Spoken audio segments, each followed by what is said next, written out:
10টা মুসলিম কান্ট্রি আছে পৃথিবীতে, বড় বড়, বা বেশি না, 10টার কথা বললাম।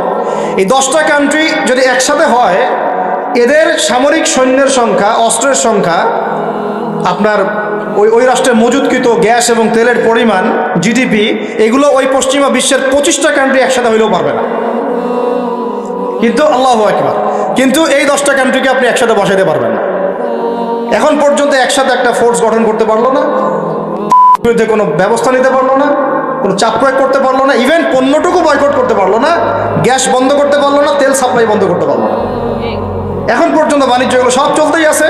আর আমরা তো মাশাআল্লাহ পড়ে আছি বাংলাদেশের মানুষ, আমিন, ফাতিহা, সূরা ফাতিহা, আমিন, জানাজার নামাজ, রফুলিয়া দেন পায়পা, আর কি 8 টাকার 20 টাকা, ব্যাস। আমাদের তো ভাই দিন এইটুকু। আর এইটুকু ঠিক না হলে আমার আকীদা সহি হচ্ছে না, তাই না বিষয়টা?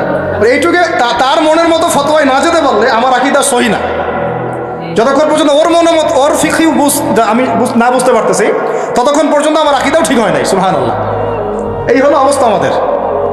তো ফিকহের ক্ষেত্রে এইরকম সংকীর্ণ মানুষরা যখন হাদিস, উসুলে হাদিস, আকীদা, উসুলে ফিকহের মতো দায়িত্ব নিয়েছে, তখন তো দিনের এই অবস্থা হবে। ওই দিকে যাচ্ছিল, ওটা আপনারা বুঝবেন না, উলামায়ে কেরামদের সাথে আমাদের কথাই বলে। কথা হচ্ছে বড় বড় এজেন্ডাগুলোকে বাদ দিয়ে আমরা এগুলো নিয়ে ব্যস্ত হয়ে আছি। ওই ভাইয়ের কথা বলছেন, সে বলছে যে ভাই আমি ওই হাত বাঁধা নিয়ে যে গন্ডগোলটা করে, উপরে আর নিচে ইত্যাদি ইত্যাদি, তো বলছে ভাই আমি হাত বাঁধি না। শোনার পর থেকে আমি হাত বাঁধাই বন্ধ করে দিচ্ছি। এখন হাত কেউ যদি না বাঁধে নামাজে, তার নামাজটা বাতিল হয়ে যাবে, উসুল থেকে আমাকে প্রমাণ করে দিতে পারবেন? তাহলে বুঝেন আমরা কোন কোন বিষয়ে ব্যস্ত আছি। ফেসবুক, ইউটিউব বন্ধ করেন, পত্রিকা পড়েন, বিশ্বের মিডিয়াগুলো রিসার্চ করেন।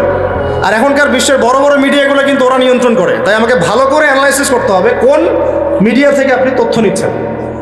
ওরা যদি আমার একটা মূলনীতি মেনে চলে, ওরা যদি কাউকে বলে এ মিথ্যাবাদী, ধরে নেবেন সে সত্যবাদী।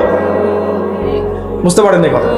ওরা যদি কাউকে বলে অমুক মুসলিম সন্ত্রাসী, বুঝে নেবেন এই মুসলিম জান্নাতে যাইতে পারে ইনশাআল্লাহ। ওরা যদি কোনো মুসলমানকে বলে এরা মৌলবাদী, বুঝবেন এরাই পাক্কা মুসলমান। ওরা যদি কোনো দেশকে বলে এরা মোল্লা, বুঝবেন এরাই পাক্কা মুসলমান। মানে এটা সেই যুগ যে সত্যকে মানুষ মিথ্যা বানাবে, মিথ্যাকে কি করবে? সত্য বানাবে। এটা কিতাবুল ফিতান পড়েন, বুঝবেন। এদেরকে আমি এইভাবে মানদণ্ডে রেখে দিচ্ছি। যদি বলে অমুক খারাপ, বুঝবেন ভালো না, ও ভালো। যদি বলে অমুক শান্তিতে নোবেল পাইছে, বুঝবেন এই বেটা বদের হাড্ডি। কথা বুঝতে পারছেন? ওই যে মিয়ানমারের একজন দিছিল নোবেল, মনে আছে? হাজার হাজার মানুষরা মানলো, ওরে দিল শান্তিতে নোবেল। কি বুঝেন নাই? 1000টা মানুষকে মারার পরে ওকে দিল কিসে নোবেল?